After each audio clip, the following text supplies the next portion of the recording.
for joining me here to do the first video ever on the Pontata Ethne channel. It's good to be here. And it'll be the first video of 2019, obviously. That's the first video ever. And so I've actually been struggling, wanting to do the first video and wanting to do a video earlier this year. But I've struggled in how do I want to give a beginning of the year message to whoever might watch this. And you preached a sermon last Sunday, and it felt like an answer to that prayer where you were kind of addressing that issue. So I'm hoping to have you talk a little bit about your sermon today. And I'll just introduce you a little bit so people know who's talking. This is Pastor Jost Cook. He's my friendly neighborhood pastor. He's a good friend of mine, and he's pastor of Dwell Church, which is one of the churches that I've been blessed to be able to help with and kind of get that church plant up and running here in Denver. Dwell's in the West Colfax neighborhood, kind of by Mile High Stadium, for those of you who are not in Denver. And we'll talk more about Dwell in another video, but for now I just want to kind of start with this question of how do we think of 2019? And so the sermon that you gave was titled Adjust Your Posture. And I just want to first ask you, what is the topic that the sermon was really addressing? Yeah. I think it's sort of right there in the title. It's the simple idea that a lot of times we head into a new year, we try all these new sort of initiatives, and we have all these New Year's resolutions and practices and stuff like that we want to start. And ultimately, it feels like, at least in my experience, that your posture wins out over any sort of practice or any sort of plan that you have. It's most easy and most likely for you just to end up slipping right back into whatever posture you had already set up. And so really, the idea was basically just that instead of trying to adjust our practices, we have to adjust our posture in order to be fruitful and chase hard after God heading into 2019. And what do you mean kind of by posture? If it's not our practices, what is a posture in this sense? Yeah. So it comes from the 3rd chapter of John, and we've been working through John at Dwell Church. And so John the Baptist is, this is sort of John the author's sort of end cap on John the Baptist's story. And he's saying, he pictures John sitting there, and some of John's disciples come up to John the Baptist and say, hey, there's a guy, Jesus, who's actually baptizing, right up the river from you. And you baptized him, and now he's out there kind of stealing your thunder. He's baptizing other people who are chasing after him as opposed to chasing after you. And they're expecting John to sort of be frustrated by this, to be angry or miffed about this, or be jealous of Jesus, but instead he says this now famous sort of line, which is where he says, he must increase and I must decrease. And it sort of shows his posture towards Jesus, and that was his relationship with Jesus. He was most excited when Jesus was being made more famous. He was living his life so that people might know who Jesus was. And in so doing, that was his posture, right? His posture was one of proclaiming Jesus even above his self. So it sounds like the posture, in a way, is what's going to ultimately dictate what the action's going to be. Exactly. Yeah. So it was what his heart was feeling, how he was believing, how he was even processing reality. The entire universe was centered around this idea that Jesus was more than he was. And so if he could make Jesus more to other people or even to himself, then that was going to be his path towards true satisfaction, purpose, and meaning, and all those other things that we're all hunting for in life. So then, just to kind of recap the starting point, when you began this talking about us as people who often start a new year, maybe with a list of resolutions or actions or things that we might even want to change about ourselves, I just want to make sure I'm kind of capping this and understanding this correctly. Our approach is to often look to the actions without looking to our posture first. Yeah, exactly. And as a result of that, it sounds like a lot of times the reason our actions don't kind of come out to what we want them to be, or keep us in the gym only through January or something like that, Right. has to do with this posture problem. Is that correct? Yeah, I think that's exactly right. It's one thing, I think we all want to live more deep and meaningful spiritual lives, even if we don't necessarily voice it that way, or whatever that can look like. And so we may try and say, okay, well, I'm just going to take my regular everyday life, the same one that I had in 2018, and I'm going to add to it this practice of, like, maybe it's praying 3 times a day or something like that, which is a great idea and a great practice. But if it doesn't come with, like, a heart shift and a change in your posture to say, I'm doing this because of how meaningful Jesus is in my life, then ultimately it's not gonna last past January, like you said. I mean, it's not gonna be able to make it through the whole year, or even if it does, it becomes then some sort of, like, religious ritual. Mm-hmm. But if it comes from this truly heartfelt, deep-seated desire to follow after Jesus, that's where we really have the true potential for change and for growth. It's really good.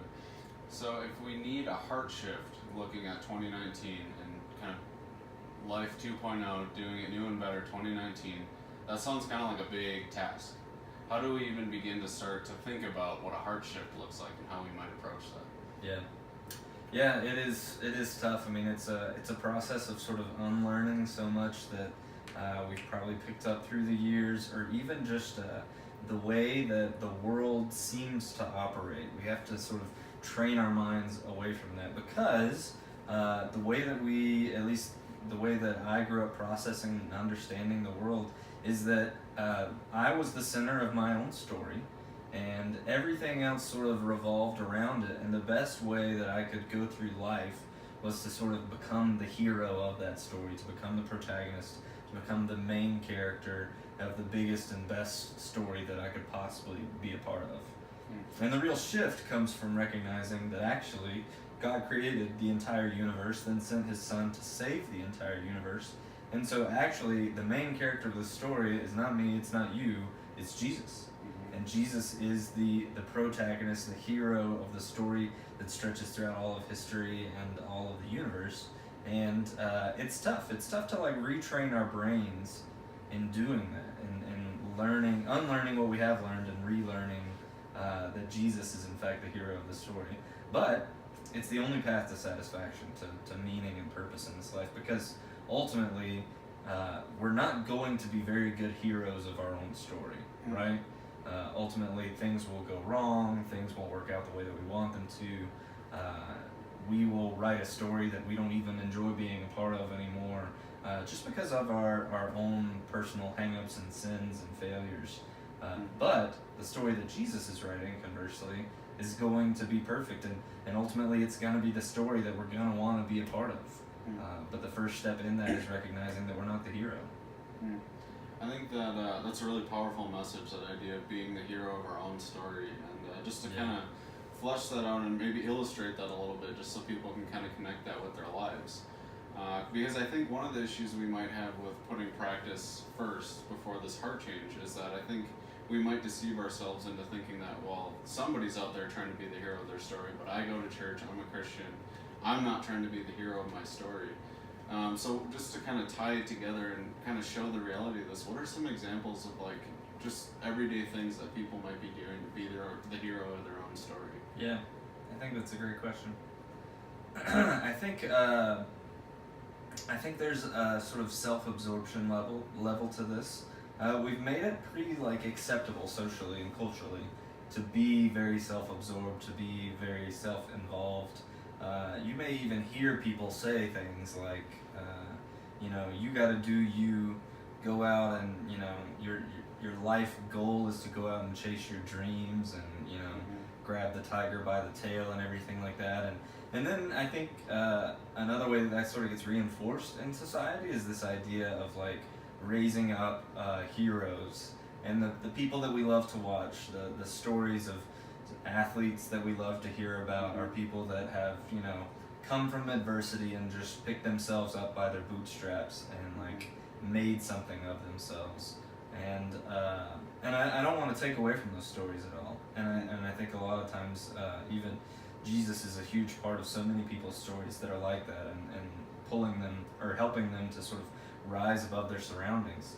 But I think the problem is that when we try and emulate that in our own lives, when we try and sort of make that story our story and try and chase after that, it becomes really easy then to become so inwardly focused that it's difficult to make Jesus the champion of your story.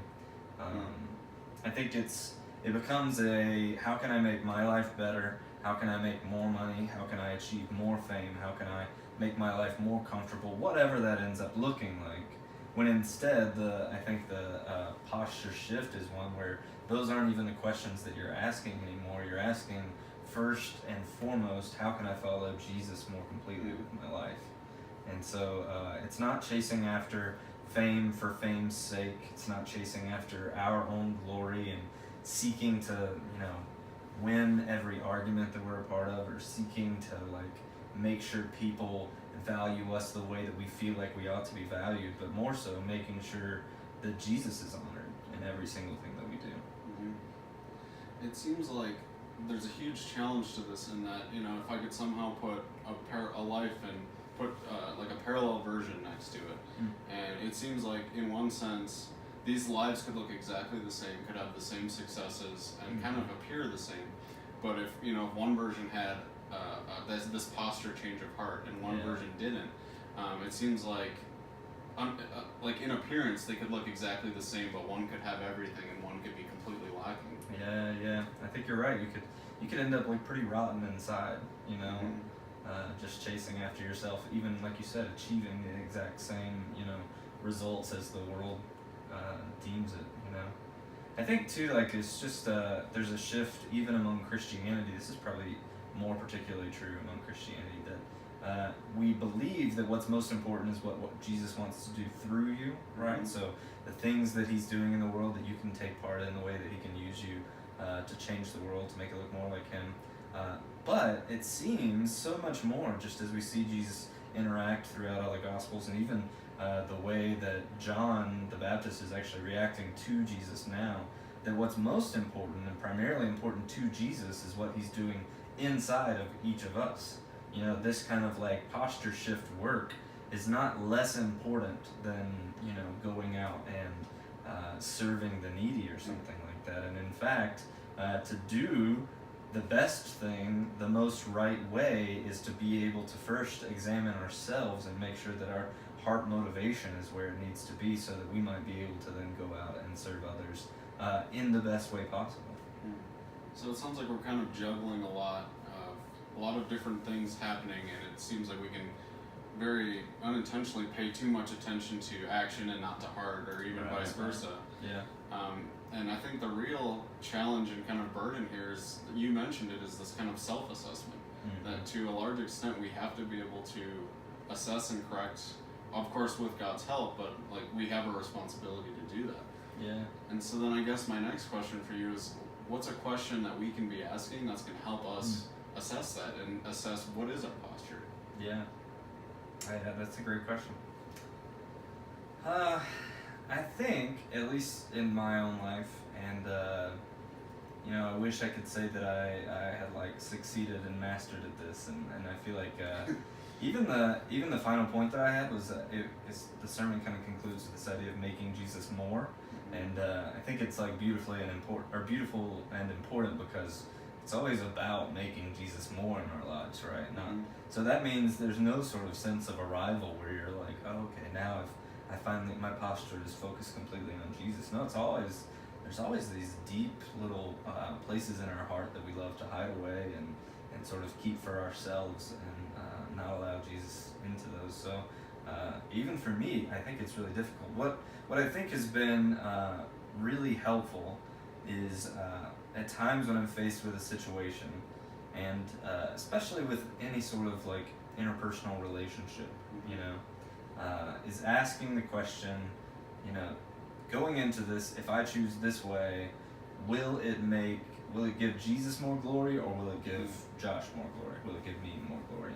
And there's a lot of times when you're heading into a difficult situation and you want to argue with someone to prove that you're right, or you want to just assert your opinion or something like that, and then recognizing and really processing through that question has helped me to see what at the end of this situation is going to help this person be a better follower of Jesus, or maybe even come to know Jesus for the very first time, as opposed to what is going to make me look really smart, intelligent, good, strong, successful, whatever those things might be that we try and sort of insert in that. So I'd say that's just sort of a small question, is who gets the glory from this situation? Mm-hmm. And then kind of taking that a step further, so you've made a decision, you're going to choose based on who's getting the glory.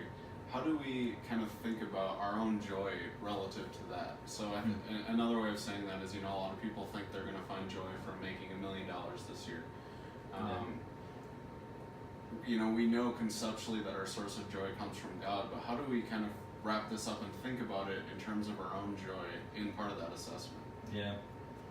I think what was most profound to me in preparing for reading through the passage for this past week was just seeing how you have a section that's about John the Baptist, and then you have a section that John the author actually wrote. And so John the Baptist's story is him watching Jesus begin to baptize, watching Jesus' ministry grow bigger, and John's ministry necessarily waning and growing smaller.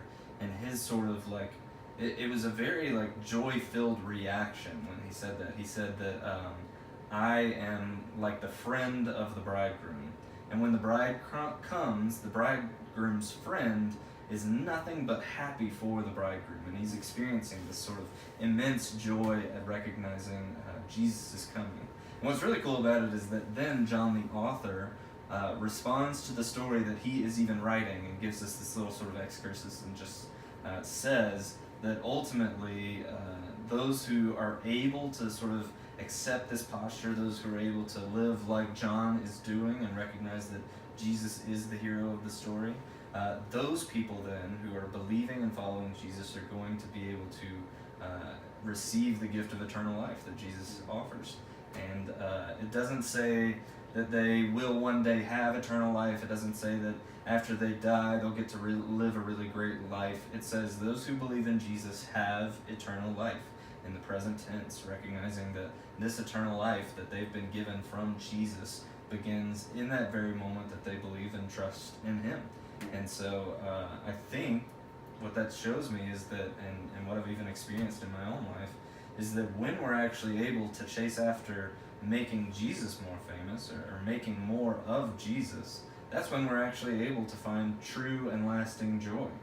There's lots of great things that could give us happiness, and happiness is a great thing, and feels nice, right? But when you compare it to this idea of joy, of this sort of deeper seated, your soul is finally experiencing something supernatural as a gift from God, then it really puts happiness to shame, right? You could get $1 million, you could drive a Ferrari, and you could have a really great day, whatever that looks like for you in your life. But it's gonna be nothing in compared to truly recognizing your place in the universe as it pertains to Jesus, to giving your life to follow after him, and then receiving that eternal life that he has to give to each and every one of us. And what's kind of ironic too is the way in which that we as Christians, even after having been given this eternal life that Jesus offers, will sometimes turn back to saying, you know what, the eternal life, that's great, thanks for giving me that, Jesus, but I really need to focus on me right now, and focus on chasing after building my own kingdom, building my own life, that kind of thing. And we end up missing out on that very same joy that we've been talking about. It's a joy both for non-believers finally accepting Christ, and for believers chasing after him more fully. That really kind of ties up something you said early on about, this heart posture change really has to do first with unlearning. It really has to do with kind of unlearning that, this idea of we're the hero of our own story, and even this kind of idea of where does God fit into our story, rather than asking where do we fit into God's story. Yeah, that's good. And so you kind of tied this all together really nicely with, we begin with unlearning all these things, and that's actually a process, is what it sounds like. It sounds like we're going to be doing that perpetually. But we do that in light of the fact that eternal life for those of us that have accepted Christ has actually already started. Yeah. So it's not something that, you know, we do our best, we die, and then we start the good life. It's like we're already there. Yeah. And yeah. so we really have a need to start thinking about the posture. Yeah. Yeah. And then, so you really pointed to the solution then, to take it in a really simple way, is how do we make Jesus more? Yeah. And I like the question you put that with, you know, where is the glory going? Or who's receiving the glory in your given choice of, you know, whatever you're posturing yourself towards. Yeah. Yeah. You said it more eloquently than I did, but I don't know. I got hung up even when you were saying that. To whom does the glory go? Is that right? I think, yeah. We never get to use whom enough. It's not a grammar lesson. We know that much. So, 2019. This is gonna be a different way for people to think about how we're going to approach this year. And it really reminds me, as I've been reflecting on this sermon. You know, I got to hear it 6 days ago. I've been reflecting a lot on Proverbs 3:6. It says, "In all ways acknowledge Him, and He will make straight your paths." Yeah. And so this really kind of resonated with me as I think about that, where if we just begin in all these areas of our life that we're already acknowledging God and doing it more, and then looking at the areas of our lives and unlearning the way that we're doing them now, and looking at them in a new light, in light of eternity, and saying, how do we take this thing that I'm trying to kind of push God out of, and how do I actually acknowledge Him through this? And I like the language that's used in the proverb, "Make straight your path," because it's like, it's not taking you to the end goal. It's not even saying like, you know, you're going to be really successful, but the path is straight. It's the right path somehow. And that kind of ties into that joy unexpected. So I guess the last thing I want to ask you is, for anyone watching, how can they be praying for you or for Dwell this year?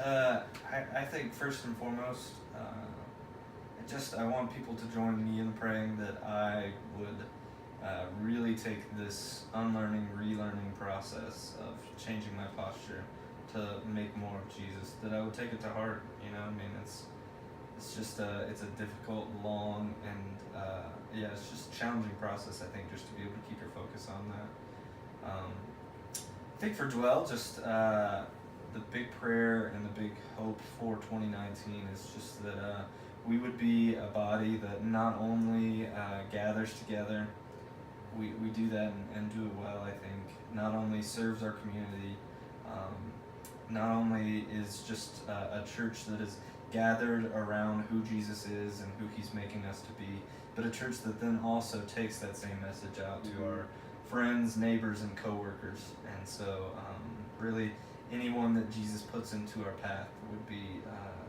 would be blessed, would benefit from the good news that Jesus has given to each and every one of us. And so pray for Dwell Church that we would be a church of disciple makers this year, a church who are focused on that Great Commission calling, even sort of like as the name of as the channel goes, just we would be a people who are going to all nations, who are wanting to share the good news of Jesus Christ with anyone and everyone that we possibly can. So. Well, thank you very much for taking the time to do this. Yeah, thanks for having me. I heard the message and I knew it had to be the video, so Cool. I really appreciate that. And for anyone that's tuned into this channel, we invite you, if you're in Denver or if you come to Denver, we invite you to Dwell. We'd love to see you there and to have a bigger conversation about what Dwell is doing and what missions are doing. Tune in soon. We'll probably do another video just more about Dwell and what Dwell is doing, so that we can hopefully encourage some other church planners out there. And keep being missional, keep asking questions, keep digging, and keep trying to make Jesus more. Happy 2019.